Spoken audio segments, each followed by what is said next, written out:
जीणे पासे तेना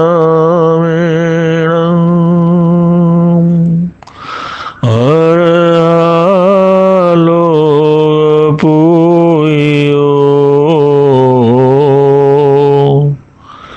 संबुध पाय सबनु धम तीर्थ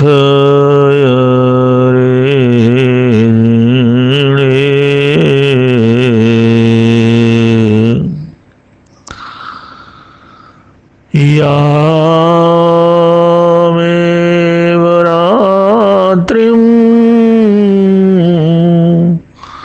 प्रथमामुपैति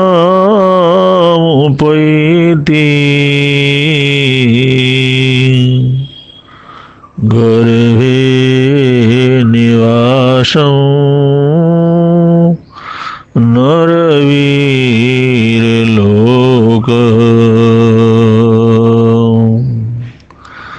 तत प्रभृत्य खलित प्रयाण सप्रत्यहं मिरेतु समीपमेति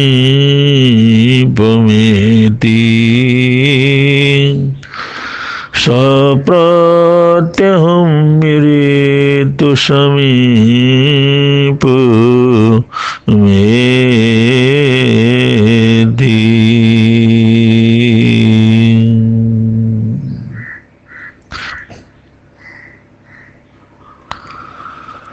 उपस्थित धर्म प्रेमी सुसज्जनों,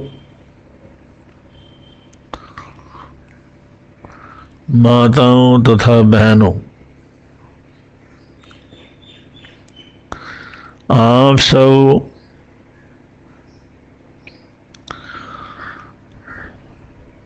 प्रवचन का लाभ ले रहे हैं। उस श्रृंखला में आज से हम प्रारंभ कर रहे हैं हितोपदेश 32।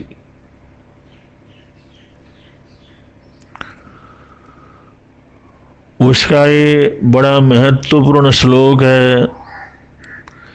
यामेव रात्रिं प्रथमामुपैति गर्भे निवासं नरवीरलोक तत प्रभृत्य खलितः प्रयाण सप्रत्यहं मृत्यु समीपमेति।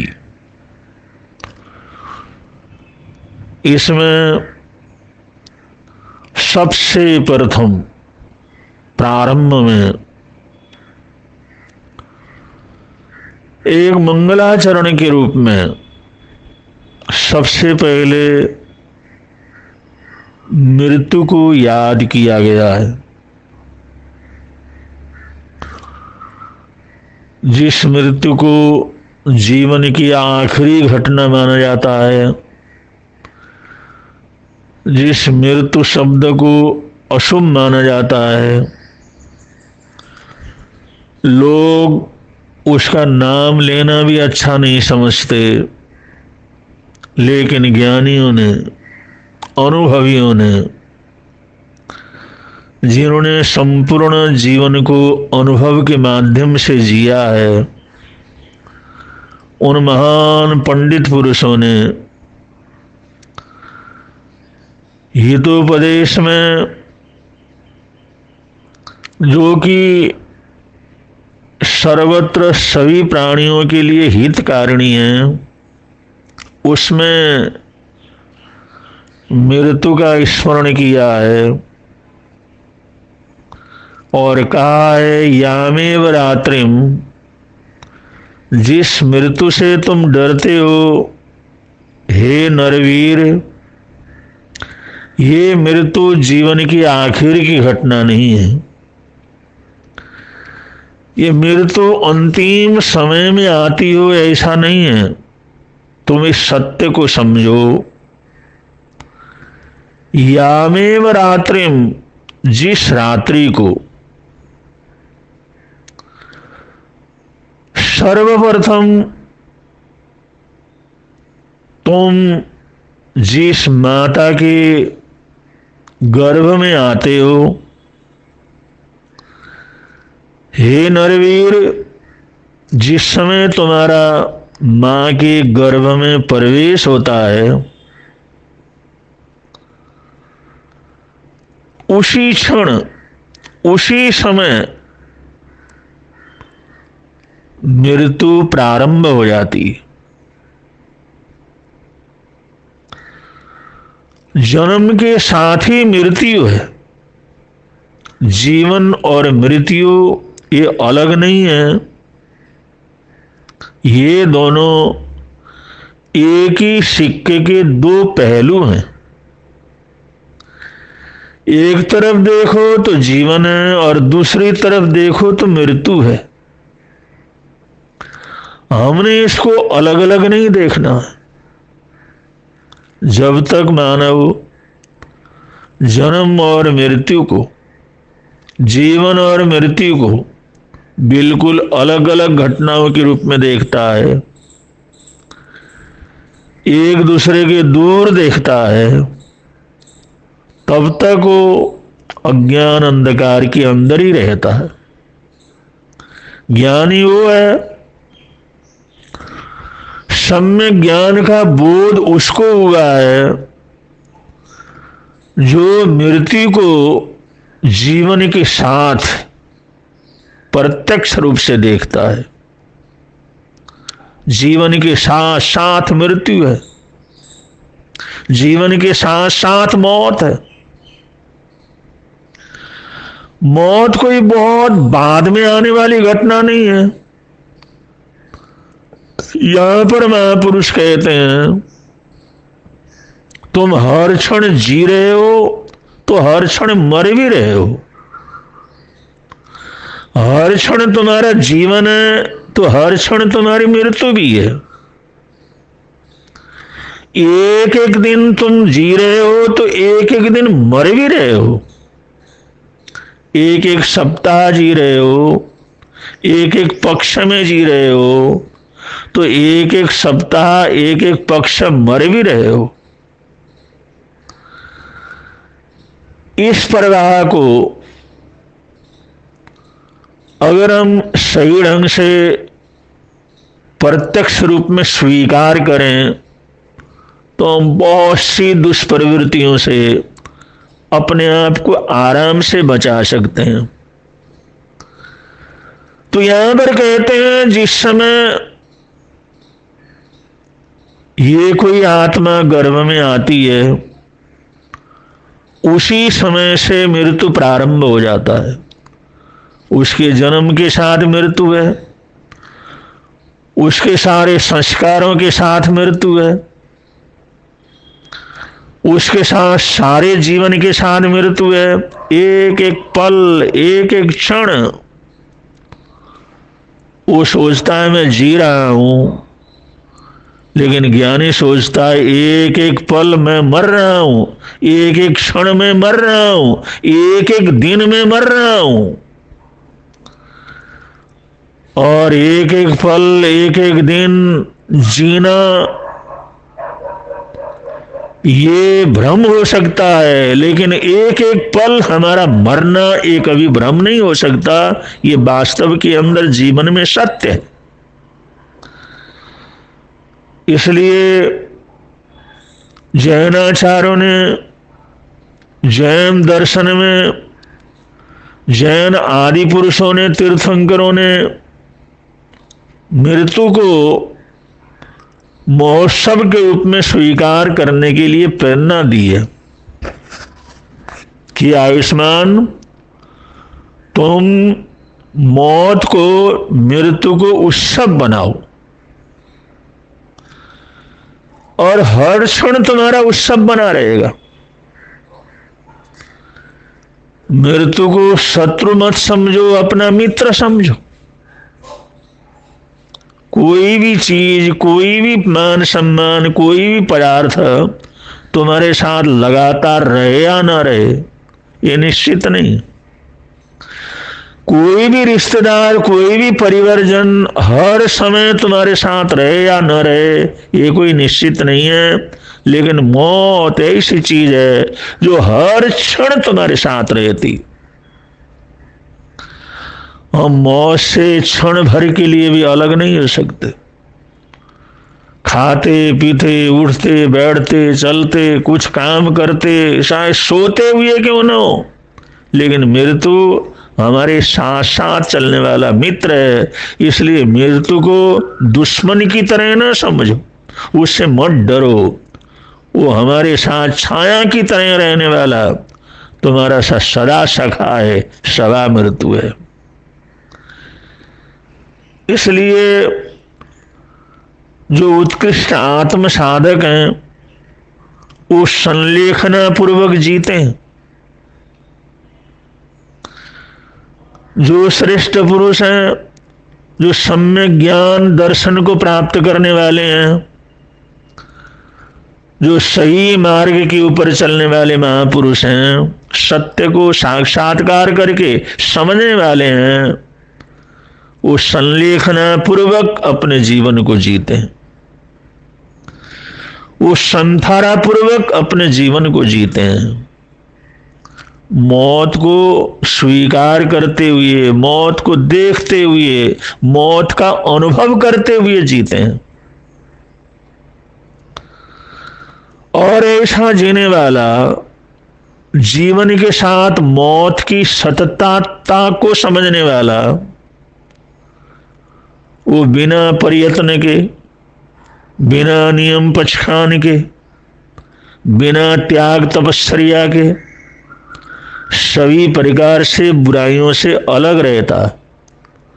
उसकी आत्मा इतनी हल्की हो जाती है, वो संसार में रहते हुए ही मुक्त होता है, सारे बंधनों में रहते हुए बंधन से मुक्त हो जाता है।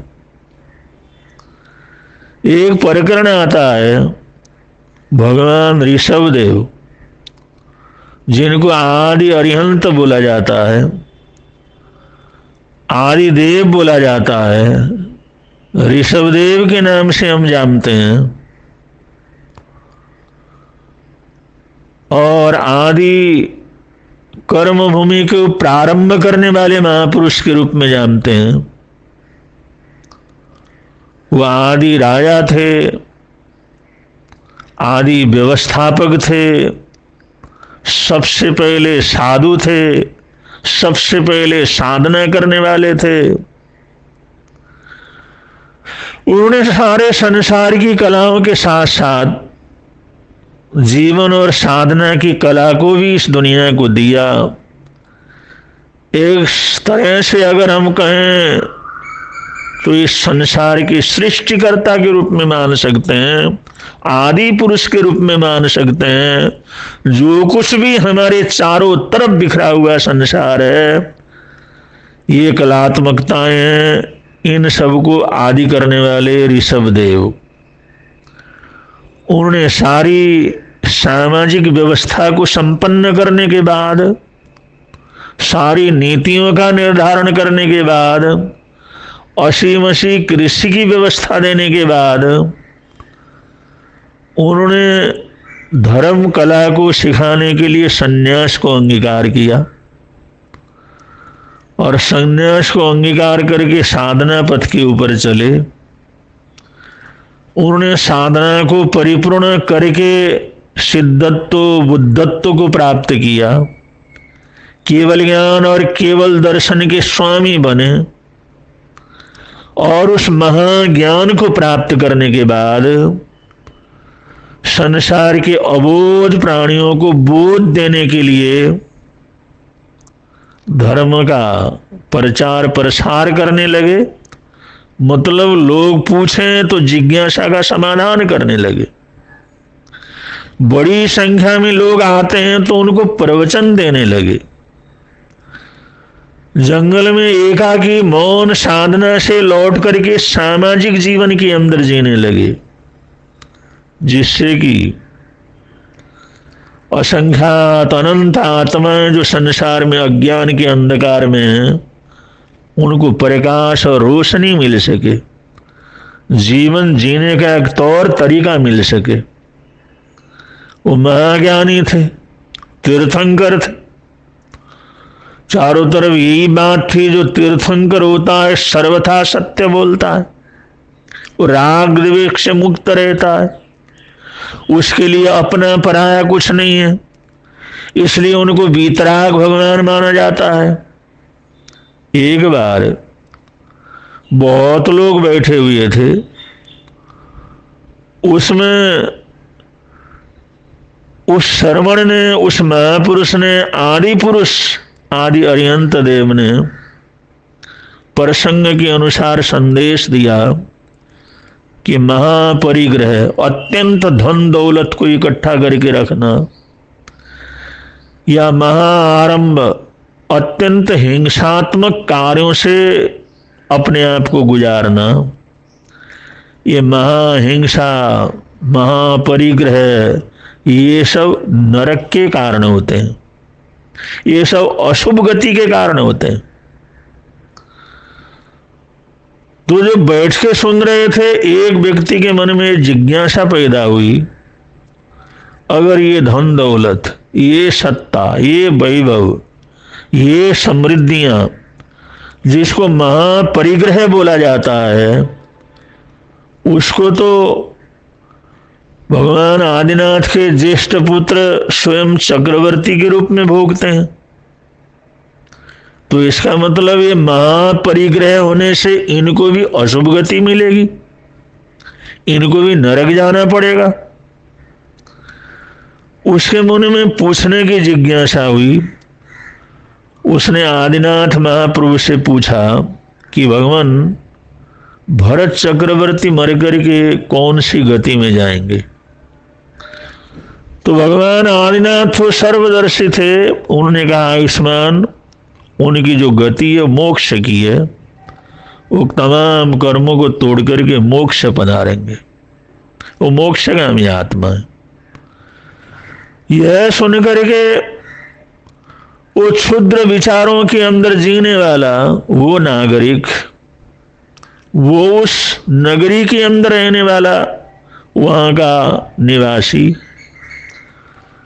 जिसने बहुत से लोगों से भगवान की भी बुराई सुना था, क्योंकि दुनिया में अच्छे से अच्छे लोगों की बुराई होती है, वो सोचने लगा कि हम सोचते थे भगवान आदिनाथ तो वीतराग हैं, राग द्वेष से अलग हैं, लेकिन उन्होंने यही कहा महापरिग्रह को धारण करने वाला नरक में जाता है।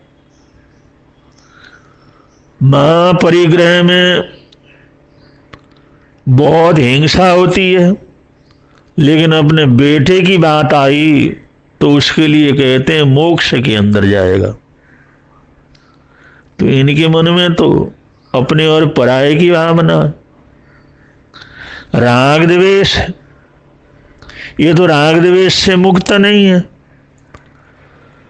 तो उसने खुलासा तो नहीं किया, उसने चर्चा नहीं की, उसने इसका निराकरण करने का प्रयत्न नहीं किया, लेकिन पहले ही उसने अपने मन में जैसे सोच थे वैसे ही अपना निर्णय करके वो जगह जगह ये बुराई करने लगा कि आदिनाथ भगवान को उन्होंने राग द्वेष को जीता नहीं है, वो वीतराग नहीं है, इसलिए उनमें राग द्वेष भी है। अगर राग द्वेष रहता है तो फिर अज्ञान भी है, तो सर्वदर्शी भी नहीं है, सर्वज्ञ सर्वदर्शी भी नहीं है।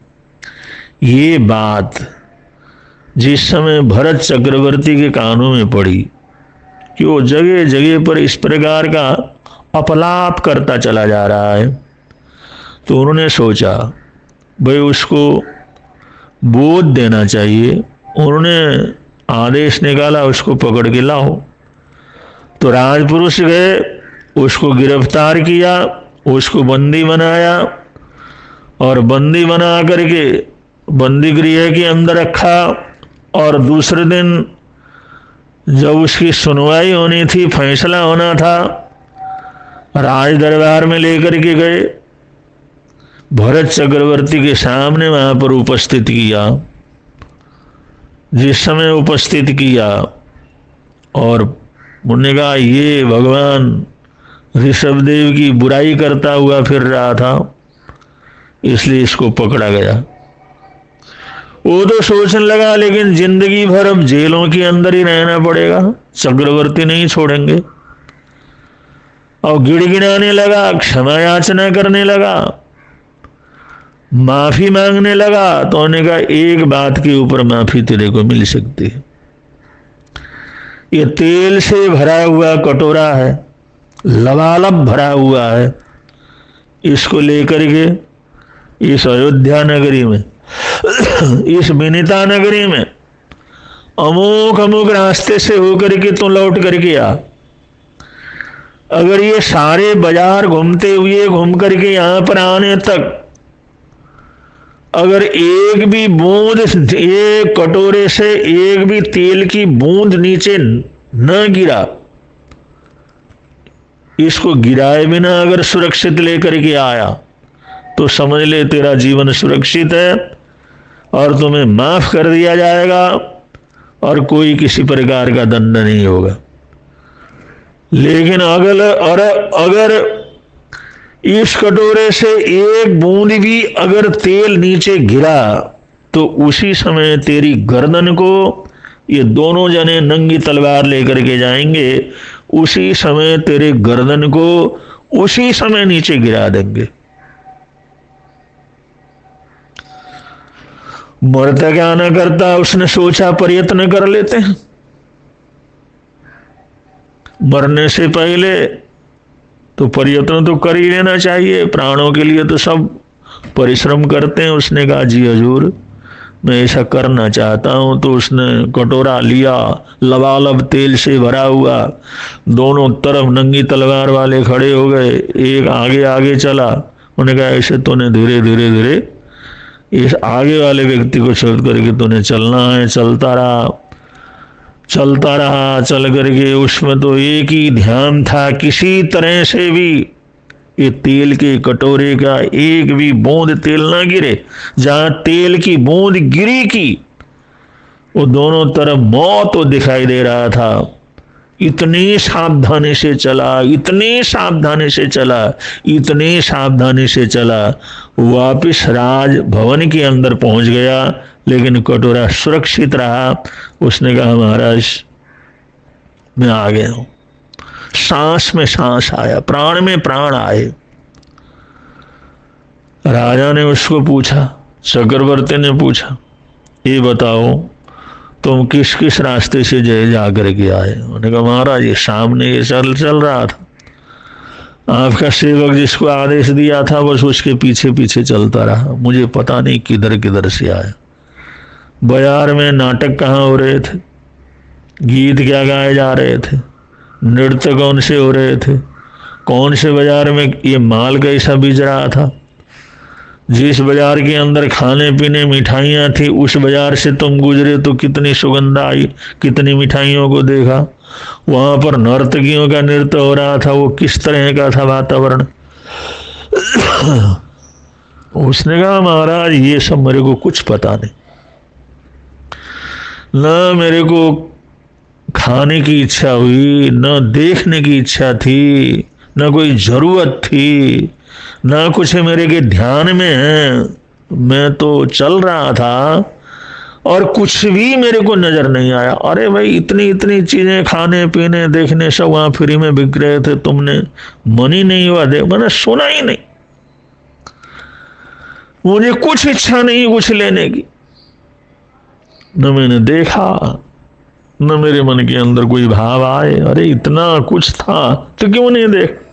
उन्होंने कहा महाराज जिसके सिर के ऊपर तलवार लटकी हो, मौत जिसके साथ चल रहा हो, उसने क्या खाना क्या पीना, क्या राग रंग, क्या दुनिया, क्या अपना क्या पराया, उसके लिए तो कोई चीज कुछ नहीं है। उसको तो सिर्फ मौत क्या करती है दिखाई देती है, इसके अलावा कुछ नजर नहीं आता।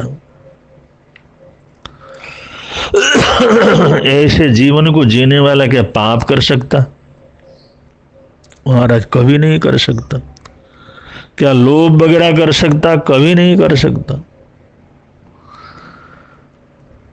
तो उस चक्रवर्ती राजा ने उसको कहा, तूने इस तरह के आदिनाथ भगवान के संबंध में बात करता है कि वो राग द्वेष उनके अंदर है, उन्होंने मेरे संबंध में जो बोला, इतना समझ ले, जैसे तू 1-1.5 घंटे का ये समय व्यतीत किया तूने, मैं 24 घंटे इस तरह से मौत के साथ जीता हूं। मैं हर पल अपने सिर के ऊपर लटके हुए मौत के उस तलवार को देखता हूं, मेरे साथ साथ चलता हुआ मौत देखता हूं।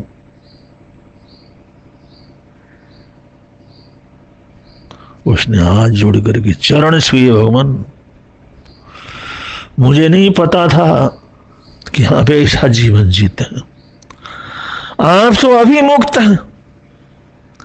भगवान ने तो कहा कि आखिर में इसकी मोक्ष की गति है, यहां से निकल करके मोक्ष जाएगा, लेकिन मैं स्वीकार करता हूं आज यहां पर रहते हुए आप मुक्त हैं। आप परमेश्वर रूप हैं, आप परमात्मा रूप हैं, आप गद्दी के ऊपर बैठे हुए इस संसार में रहते हुए, ये सारी चीजों के अंदर रहते हुए आप परम मुक्त हैं। ये मैंने प्रत्यक्ष अनुभव कर लिया, प्रत्यक्ष अनुभव कर लिया। उस व्यक्ति को सब कुछ ज्ञान हो गया, क्योंकि उसने मौत की उपस्थिति का अनुभव किया था। इसलिए ऐसा जीवन कैसा हो सकता, कितना ऊंचा हो सकता है, ये सब उसके अनुभव के अंदर आ गया।